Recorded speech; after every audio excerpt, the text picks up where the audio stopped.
오늘 같이 은혜 나눌 말씀은 사마리아 여인의 회심과 영혼의 추수라는 제목을 가지고 같이 은혜 나누는 시간 갖도록 하겠습니다. 본문은 요한복음 4장 31절부터 42절까지 말씀을 가지고 이제 이 앞번에 이어서 본문 말씀을 알아보도록 하겠습니다. 이 본문 말씀은 사마리아 여인이 이제 예배할 곳에 대해서 말씀하시고 그 다음에 남편에 대해서 말씀하시고 이런 어떤 가운데 있어서 이 사마리아 여인이 전도하는 과정, 그 다음에 영혼의 추수 이런 것에 대해서 말씀하고 있습니다. 본문 요한복음 4장 31절 같이 읽어보겠습니다.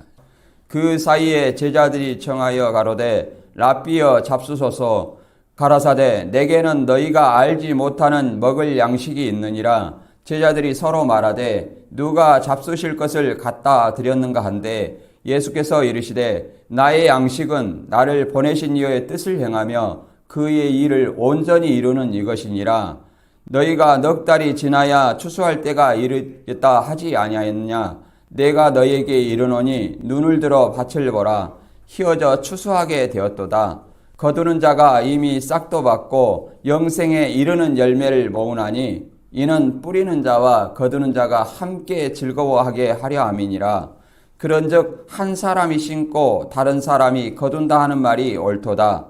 내가 너희로 노력지 아니한 것을 거두러 보내었노니 다른 사람은 노력하였고 너희는 그들의 노력한 것에 참여하였느니라. 여자의 말이 그가 나의 모든 것을 내게 말하였다 증거하므로 그 동네 중에 많은 사마리아인이 예수를 믿는지라.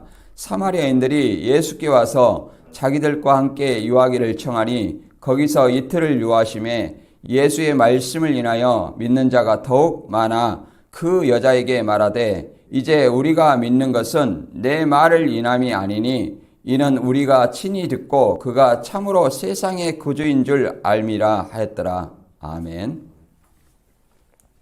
오늘 이 본문 키워드로 크게 두 가지를 알아보도록 합니다. 예수님이 이제 동네에 들어가서 육적인 양식 먹을 것을 사러 갔다가 이제 다시 와서 이 양식을 좀 들라 먹을 것을 이렇게 권했어요. 그러니까 예수님께서는 식사를 하지 않으셨고 그랬는데 나는 너희가 알지 못하는 양식이 있다 이렇게 얘기를 합니다. 그러면서 하시는 말씀이 나의 양식은 하나님의 뜻을 행하고 그의 일을 이루는 것이다 이렇게 얘기를 합니다. 그리고 이제 제자들한테 눈을 들어 밭을 보라 이렇게 희어져 추수할 때가 되었지 않느냐 하면서 영혼의 추수할 때라는 것을 설명하고 있습니다. 이 추수에 대해서도 우리가 생각을 해볼 것은 사마리아에서 지금 유대인을 구원하는 것이 아니라 이방인 곧 사마리아 지역에서 영혼의 추수를 한다고 지금 예수님은 선포하고 있는 거예요. 그리고 뿌리는 자와 거두는 자 함께 즐거워한다 이렇게 말합니다. 근데 예수님이 이제 제자들을 추수꾼으로 거두는 자로 이렇게 설명하고 있는데 과연 재림 때도 그러할 것인가? 사람이 추수하는가? 이거를 우리가 좀 생각해 보고 오늘 말씀을 통해서 우리가 얻어야 될 교훈은 무엇인가 상고해 보도록 하겠습니다. 본문 이제 흐름을 잠깐 한번 보면 요한복음 어떤 3장은 유대인의 관원이에요. 유대인의 대표라고 말할 수 있죠. 그 니고데모가 표적을 보고 밤중에 몰래 찾아와서 당신은 하나님의 보내신 자가 아니면 이 표적을 행할 수 없습니다. 그래 니고데모에게 물과 성령으로 거듭나야만이 하나님 나라에 들어갈 수 있다 이렇게 말했지만 이 사마리아 여인은 완전히 이 니고데모와 정반대의 사람입니다. 이 유대인들의 관습에는 여자를 이렇게 함부로 대화도 할 수 없습니다. 같은 유대인의 여자라도. 그러나 이 사마리아는 유대인들이 원수 취급하는 그런 사람이고, 인데, 더구나 사마리아 여자와 대화를 하고 있어요. 그리고 그 여자에게 영생하는 생수를 주시겠다 하고, 남편을 데려가라 하죠. 그러나 이 여자는 남편이 6명이 있었으나 그 남편은 자기의 남편이 아니라는 말씀은 예수님이 참 남편이고 참으로 생수를 주실 분이다, 이런 말입니다. 그러자 이 여자가 알아보는 거예요. 야, 당신은 유대인이고 선지자다. 아직 구원자라는 것을 알지 못하는 거죠. 그래서 이제 본장에 이제 예비할 것을 통해서 본장에 오늘 본문을 얘기를 하는 겁니다. 이 본문은 말 그대로 이 사마리아 여인을 만나서 영혼 구원의 사역과 추수에 대해서 설명하고 있는데, 이제 여인이 예수님을 만나고 동네에 가서 전도할 때에 제자들이 와서 먹을 것을 드렸죠. 그래서 예수님은 나의 양식은 하나님의 뜻을 행하며 그의 일을 이루는 것이 예수님의 양식이다. 이게 육적인 양식이 아니라는 것을 얘기를 하고요. 그 다음에 이 사마리아 지역에서 추수한다는 것이 어떤 의미인가? 그리고 이제 사마리아에서 추수한다는 것은 민족과 혈통을 초월한 복음이 이방인에게 확산되는 것을 대표하는 것이라 말할 수 있습니다. 그래서 유대인의 구원자가 아니라 이방인들이 예수님의 말씀을 듣고 믿으면서 세상의 구주, 세상의 모든 민족의 구원자라는 것을 이제 알았다, 이렇게 말합니다. 그러면 우리는 이제 생각을 해봐야 됩니다. 우리가 생각하는 양식과 예수님의 생각하는 양식이 분명 다릅니다. 그리고 내가 원하는 하나님의 뜻과 또 예수님이 원하는 하나님의 뜻은 분명히 달라요. 그리고 내가 하나님의 일이라고 생각하고 하고 있는 것과 하나님이 생각하는 하나님의 일은 분명히 다르다는 것입니다. 그래서 우리는 본문 속에서 과연 내가 하는 것이, 내가 믿는 것이 하나님의 뜻인지, 또 내가 하는 일이 과연 하나님의 일인지 본문을 통해서 한번 생각해 보는 그런 기회를 가졌으면 합니다. 이제 본문 요한복음 4장 31절 이하를 읽어봅니다. 그 사이에 제자들이 청하여 가로되 랍비여 잡수소서 가라사대 내게는 너희가 알지 못하는 먹을 양식이 있느니라. 제자들이 서로 말하되 누가 잡수실 것을 갖다 드렸는가 한데 예수께서 이르시되 나의 양식은 나를 보내신 이의 뜻을 행하며 그의 일을 온전히 이루는 이것이다. 이렇게 말하고 있습니다. 이게 뭐냐면은 예수님이 우물가에 앉아 있었어요. 그러니까 사마리아 여자가 와서 대화를 했죠. 자, 생수에 대해서, 자, 예배할 곳에서 대해서, 남편에 대해서 이렇게 얘기를 하고, 이제 남편에 대해서 얘기를 하자 메시아가 오면 모든 것을 알려준다는데 이렇게 간접적으로 예수님을 떠봅니다. 그러니까 내가 곧 그로라. 내가 곧 그 메시아다. 모든 것을 알려주는 메시아다 하고 자기 정체를 드러냈어요. 그러니까 이 사마리아 여자는 동네에 가서 그 동네, 사마리아 동네에 전도를 하고 다닙니다. 물동이를 버려두고. 그랬을 때 이제 제자들이 다시 돌아오는 상황이에요. 이제 먹을 것을 가지고 돌아왔죠. 사마리아는 없고. 그러니까 그 사이에 이 말은 사마리아 여자가 동네에 들어가 전도하고 그런 사이에 얘기를 합니다. 그래서 제자들이 청하여 랍비여 잡수소서 이렇게 선생님한테 이게 먹을 것을 드시라고 얘기를 하는 거죠. 이제 정오니까 이게 먹을 것을 구하러 가서 이제 드시라고 얘기를 합니다. 그런데 예수님은 물 먹으러 가서 물 먹고 왔으면 되는데 물도 먹지 않고 오히려 물 주겠다 하고 또 제자들이 먹을 것을 얻으러 가서 먹을 것을 얻어 갖고 왔어요. 그걸 먹으면 돼요. 그런데 먹지도 않고 뭐라고 말하냐면 너희가 알지 못할 먹을 양식이 있느니라 이렇게 얘기를 하는 겁니다. 야, 우리가 갖다 주지 않았는데 뭐 먹을 양식을 갖다 주었느냐 이렇게 얘기를 하잖아요. 예수님은 뭐라고 말합니까? 내 양식은 나의 보내신 이의 뜻을 행하며, 하나님의 뜻을 행하는 것, 그 다음에 그의 일을, 하나님의 일을 온전히 이루는 것이다. 이렇게 말하고 있습니다. 그러니까 두 가지가 있어요. 하나님의 뜻, 그 다음에 하나님의 일. 우리가 생각하는 하나님의 뜻은 각양 다릅니다. 자기 믿음의 분량에 따라서 또 이단들은 그 교주를 믿는 것이 하나님의 뜻이라고 그래요. 또 신천지는 이만희를 믿는 것이 하나님의 뜻이고 안상홍은 안상홍을 믿는 것이 하나님의 뜻이고 저기 구인에는 구인을 믿는 것이 하나님의 뜻이에요. 나는 하나님의 뜻이 뭐냐? 이렇게 생각해 볼 수 있습니다. 그리고 두 번째는 하나님의 일입니다. 지금 내가 하고 있는 것이 하나님의 일인가? 이렇게들 많이 생각합니다. 나는 열심히 이렇게 하나님의 일을 이렇게 봉사를 하고 또 열심히 전도를 하고 물론 이것도 필요합니다. 그러면 그것이 성경에서 하나님의 일이라고 예수님이 말해놨는가? 한번 생각을 해봅니다. 요한복음 6장 39절 이하를 통해서 하나님의 뜻이 무엇인가 제가 읽어보겠습니다.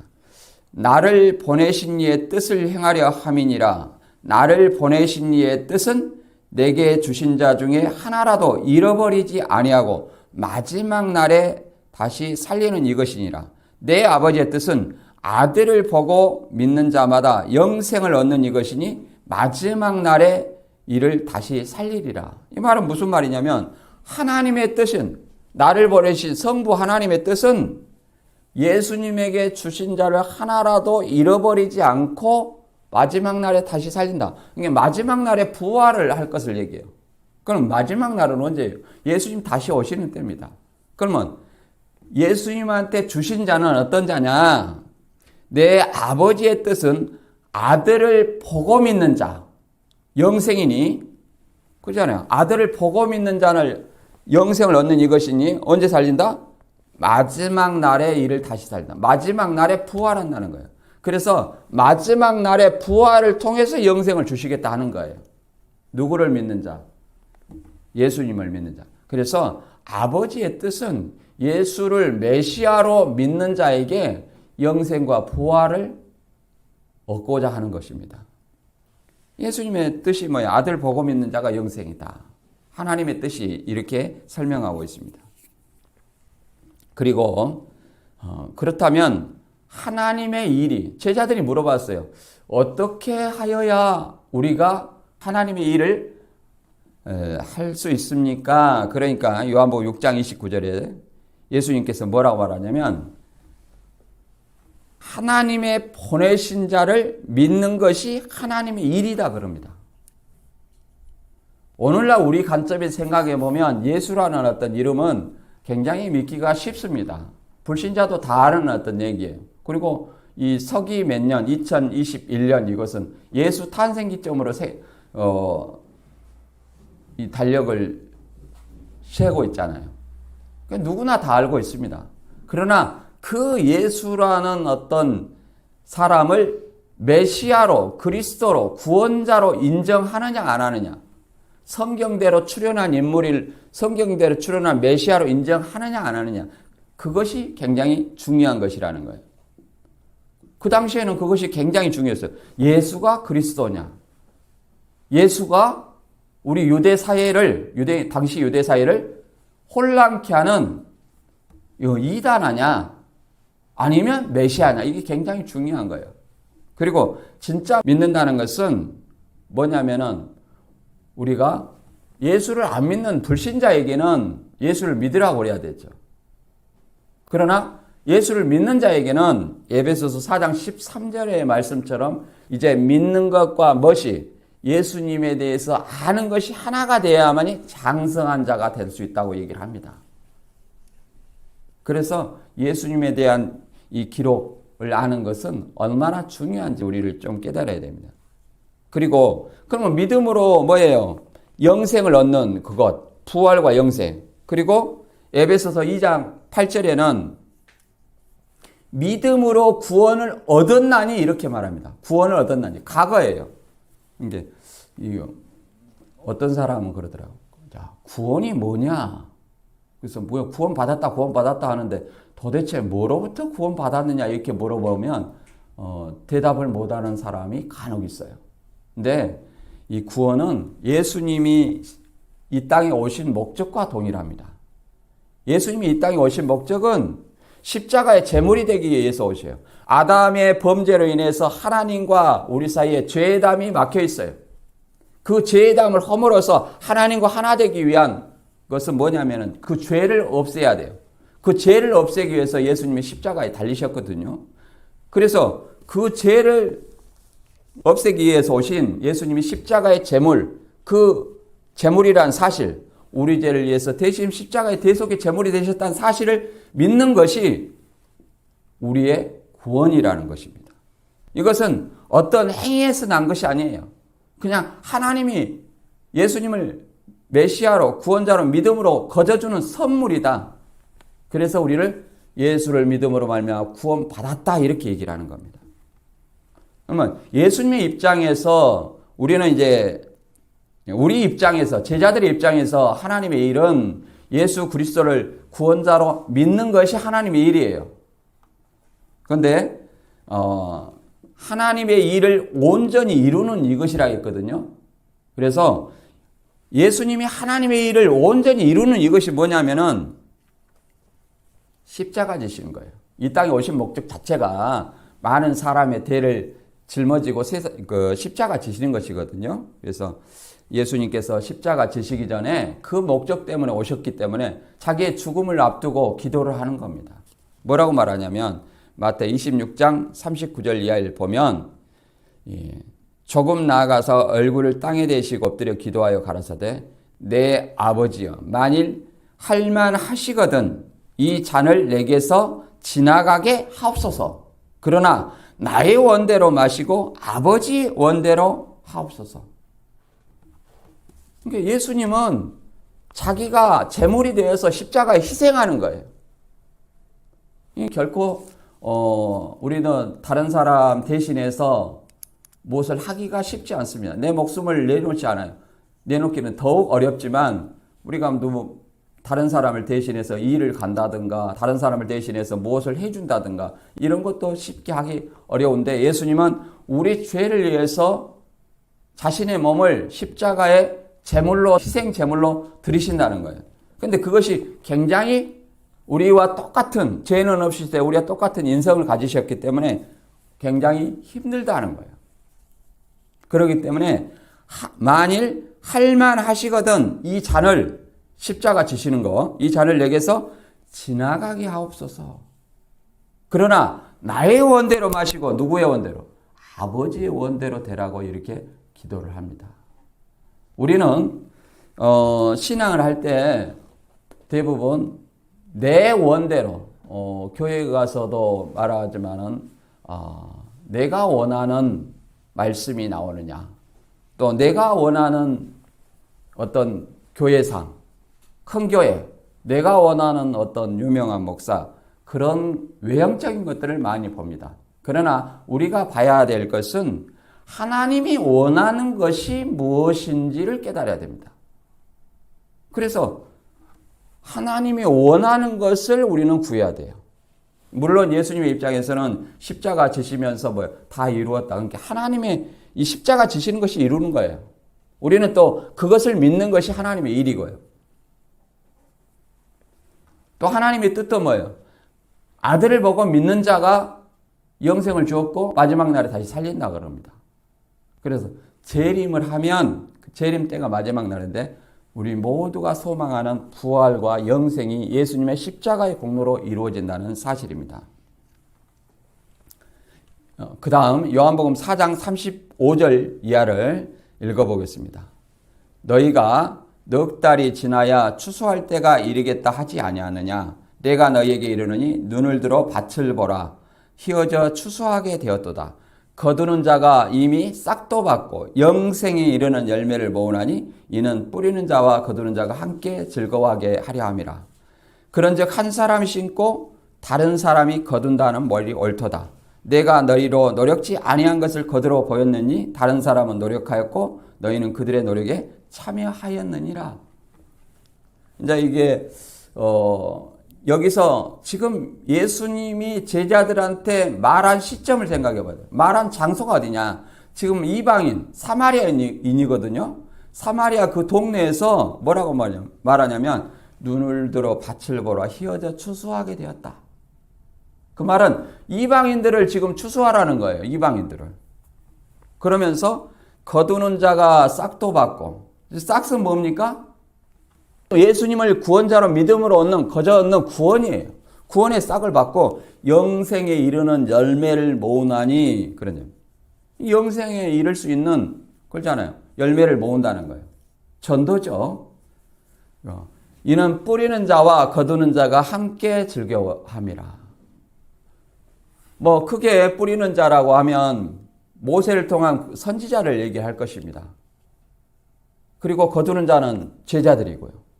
적게는 뭐 예수님이 뿌리는 자가 될 것이고 거두는 자는 제자들을 얘기할 것입니다. 그래서 뭐라고 말하냐면 한 사람이 심고 다른 사람이 거둔다는 말이 옳도다. 이런 어떤 속담을 인용해서 내가 너희로 노력지 아니한 것을 보냈다. 자기 이 제자들은 씨를 뿌리는 노력을 하지 않았다는 거예요. 다른 사람은 노력하였고 너희는 그들의 노력한 것에 거두음으로써 참여했다. 이렇게 얘기를 합니다.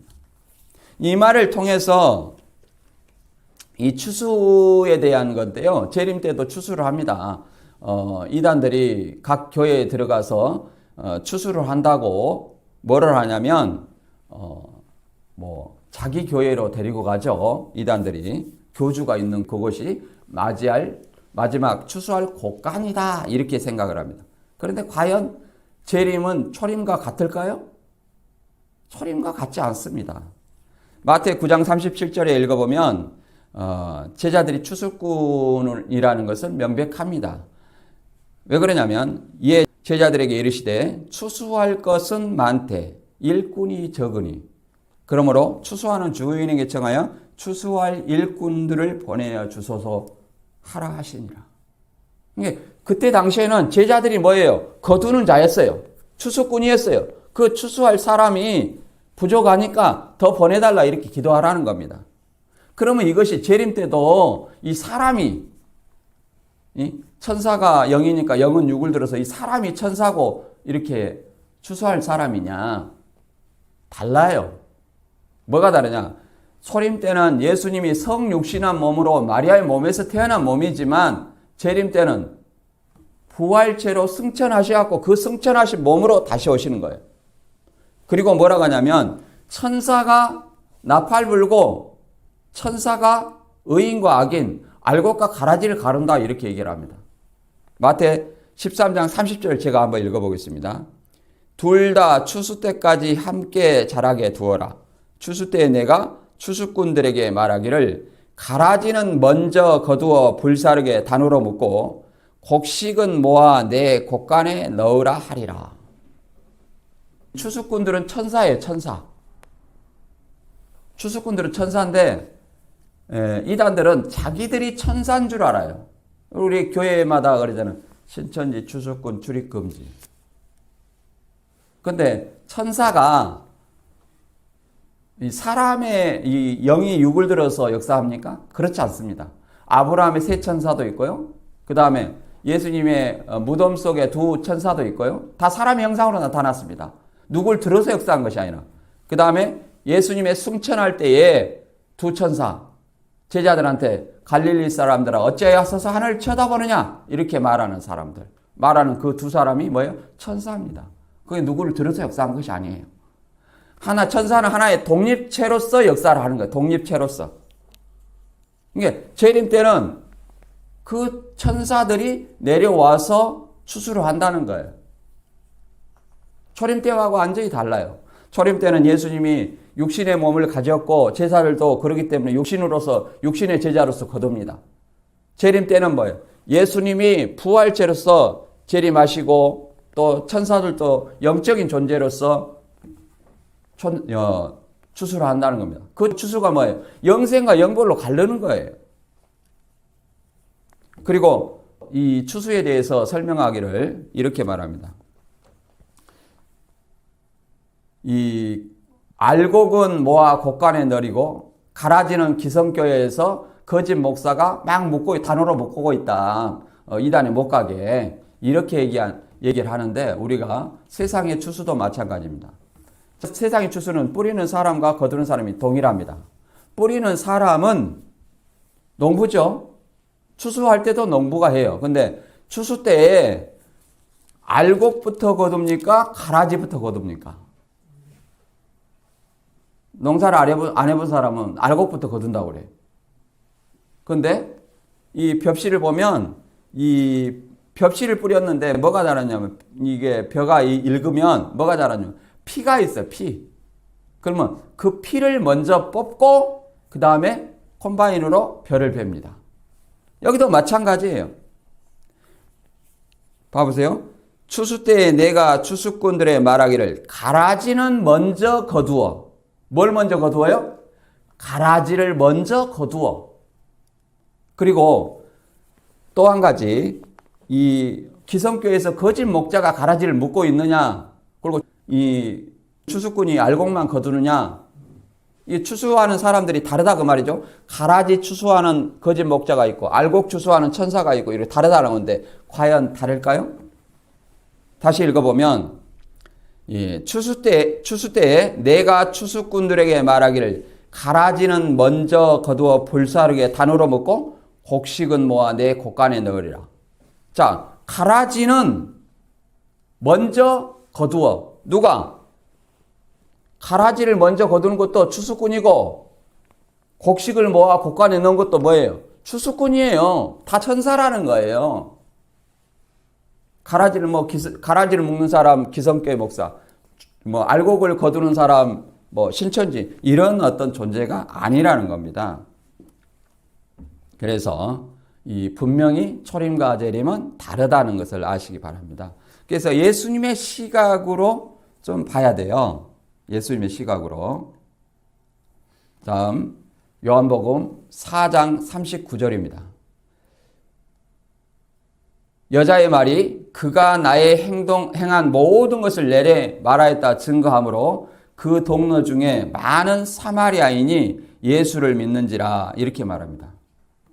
자, 다시 이 관점이 제자들한테 이제 추수에 대해 설명하시고 지금 장소가 어디로 바뀌었어요? 사마리아 여인이 전도하는 그 동네, 사마리아 동네로 지금 장소가 바뀌었습니다. 여자의 말이 그가 나의 행한 모든 것을 내게 말하였다 증거하므로 그 동네 중에 많은 사람이 예수를 믿는지라 이렇게 말합니다. 그 여자가 이제 동네에 가서 전도를 하는 거죠. 나의 행한 모든 것이 뭐예요? 이 여자가 말하지 않았어요. 자기가 남편이 몇 명인지를. 이렇게 말하지 않습니까? 요한복음 4장 16절 이하에 보면 생수를 영원히 목마르지 않은 생수를 내게 달라 이렇게 말하니까 가서 내 남편을 불러오라. 그러니까 77절에 뭐라고 합니까? 나는 남편이 없나이다. 이렇게 남편이 없다고 했어요. 그런데 예수님은 뭐라고 하냐면 네가 남편이 없다는 말이 옳다. 전에 5명 있었지만 현재도 없다. 그러니 네 말이 맞다고 하는 거예요. 이걸 문자적으로 보면 남편이 몇 명이에요? 6명, 5명 이혼했고 현재 1명 사귀고 있는 이혼 많이 한 여자예요. 그러나 유대인의 관습상 3번밖에 결혼이 허락되지 않습니다. 3번까지만 허락돼요. 이혼하고 결혼이. 그렇기 때문에 이렇게 보면 좀 모순이 나오죠. 두 번째는 이 남편이라는 의미가 남자라는 의미가 돼 있어요. 남자라는 의미도 오면 남자 6명이니까 창기로 본다. 그냥 창기로 보면 뭐예요? 가늠한 여자 돌로 쳐 죽이라겠습니다. 그러면 돌로 쳐 죽여야 되죠. 또 남자가 6명이나 있었으니까 거짓말했죠. 10계명도 어기는 겁니다. 그렇게 볼 수 있느냐?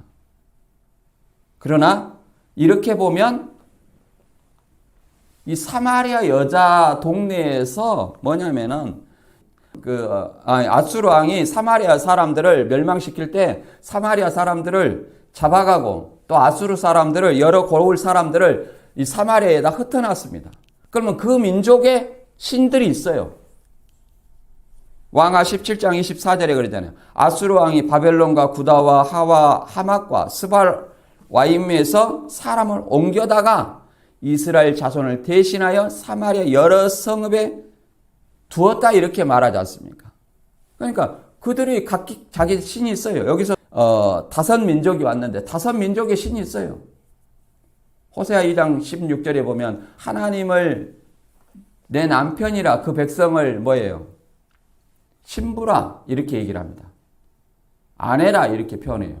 그래서 이 남편이라는 것은 다른 신들, 5개의 신들 곧 이렇게 볼 수도 있다는 겁니다. 왜 사마리아 지방에 그런 이 여자가 이 예배 신들을 이렇게 섬겼었어요. 근데 현재 섬기고 있는 신도 참 신이 아니다. 참 남편이 아니다. 누가 남편이라? 내가 너희 남편이다. 이런 걸 얘기를 하는 거죠. 이런 어떤 모든 것을 이 여자의 신앙을 얘기를 하는 거예요. 그러니까 그 동네에서 많은 사마리아인들이 예수를 믿었어요. 이 모세오경만을 통해서 신앙, 모세오경과 여러 잡신을 믿었지만은 그래도 메시아를 기다리고 있었다는 사실이에요. 그래서 이 여자의 어떤 증거를 통해서 예수를 믿었다는 것은 메시아로 믿은 거예요. 그래서 우리도 예수 그리스도를 진짜 참으로 메시아로 믿는다면 이사야 6장 8절에 그랬지 않습니까? 내가 또 주의 목소리를 들은 즉 이르시되 내가 누구를 보내며 누가 우리를 위하여 갈고 그때 내가 가로되 내가 여기 있나이다 나를 보내소서 이렇게 말합니다. 그럼 우리가 하나님이 원하는 것이 무엇인지 알았다면 내 입술에서도 적어도 이런 말이 나와야 되지 않느냐. 주님, 내가 여기 있습니다. 나를 보내주소서. 이런 말이 나와야 되는데 다른 사람 보내시오. 이렇게 얘기를 하면 안 되겠죠. 그리고 우리가 하나님의 아들을 믿는다면 그 아들의 증거가 있어야 돼요.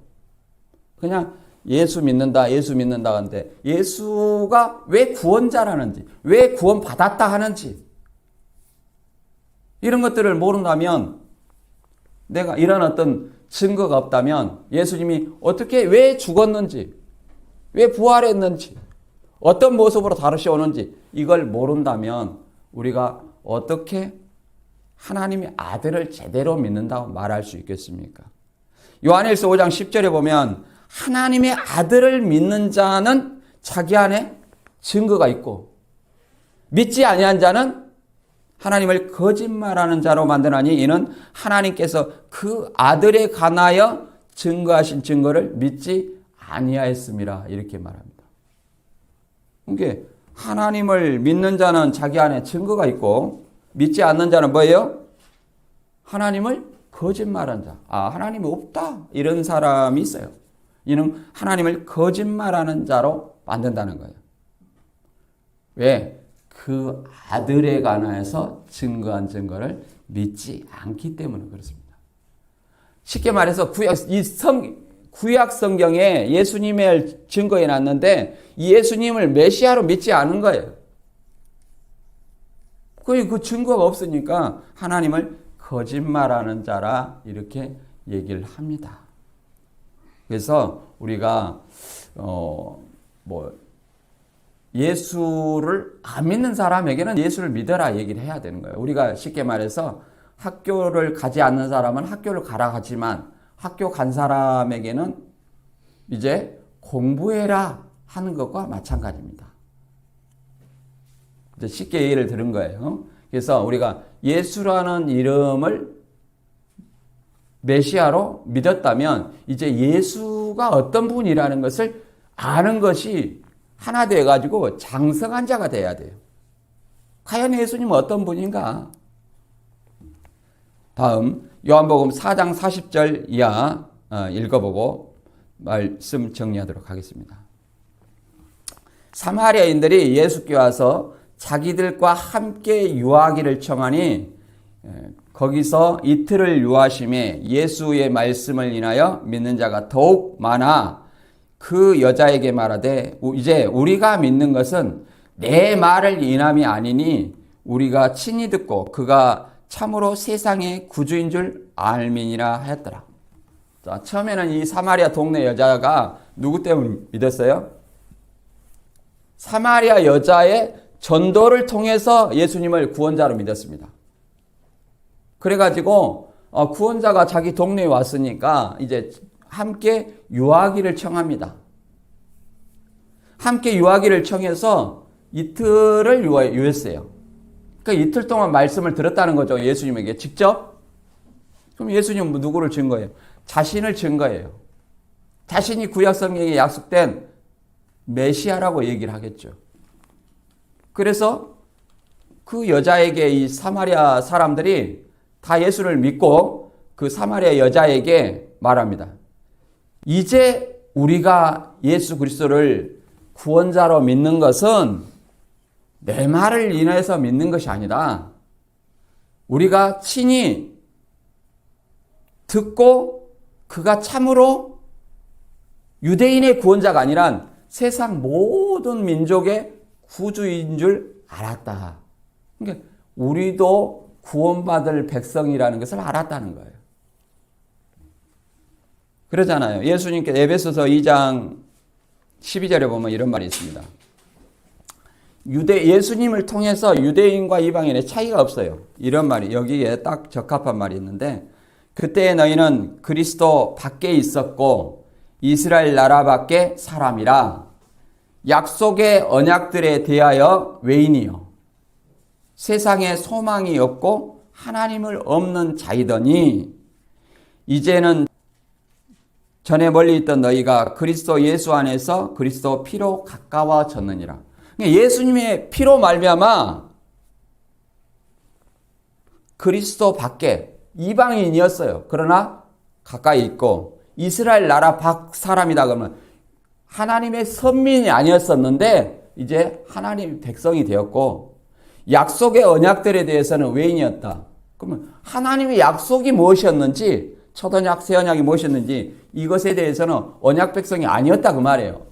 언약 백성이 아닌 외인이었는데 이제는 하나님의 언약 백성이고 세상에서 소망이 없고 그러잖아요. 하나님을 내세를 안 믿는 사람, 천국이나 영생을 안 믿는 사람은 이 세상에서 그냥 잘 먹고 잘 살다가 가면 됩니다. 그러나 내세가 있기 때문에 우리는 예수가 그리스도라는 사실, 그분이 약속하신 부활과 영생을 믿는 것입니다. 그렇기 때문에 소망이 있어요. 이 세상에서. 이것은 다 뭐냐면은 그리스도 예수 안에서 그리스도 피, 예수님의 희생의 피로 가까워졌다. 그렇게 얘기를 합니다. 그래서 하나님의 말씀은 우리 생각과 마음을 찔러 쪼개기까지 한다고 말하고 있습니다. 그래서 우리가 생각하는 하나님의 일, 우리가 생각하는 하나님의 뜻, 과연 무엇일까요? 오늘 본문을 다시 한번 정리 한번 해보도록 하겠습니다. 예수님은 갈릴리로 가는 도중에 반드시 사마리아를 통행해서 갈릴리로 가고자 했어요. 그 말은 사마리아 사람도 하나님의 백성이고 그들을 구원하시기 위해서 오셨다는 사실을 우리는 알 수 있습니다.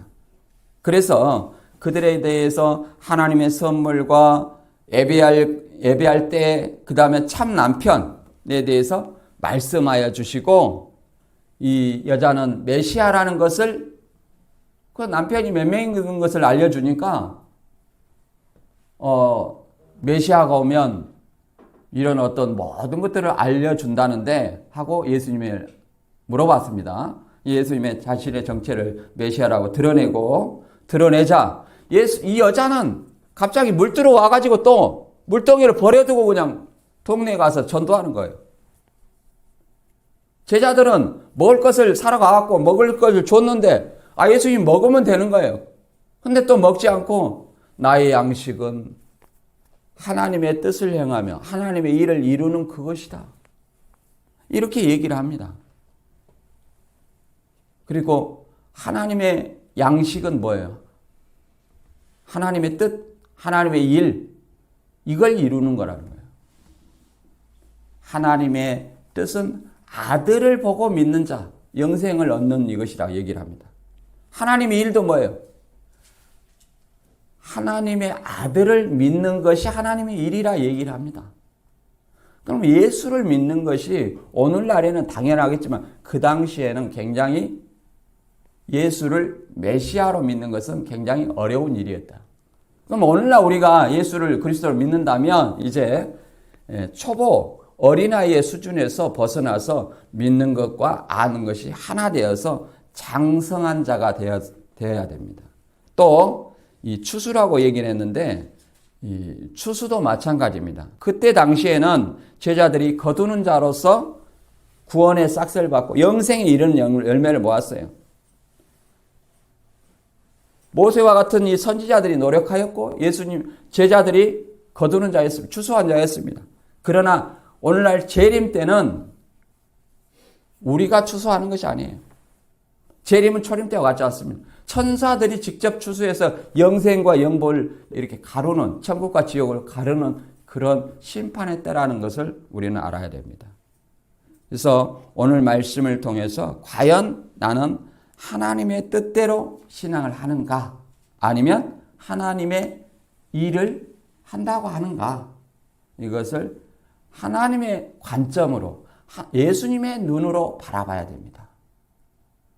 그래서 마지막 한 구절 읽고 마치도록 하겠습니다. 에베소서 5장 16절과 17절 같이 읽어보겠습니다. 세월을 아끼라 때가 악하니라. 그러므로 어리석은 자가 되지 말고 오직 주의 뜻이 무엇인가 이해하라. 이렇게 말합니다. 세월을 아끼라 그럽니다.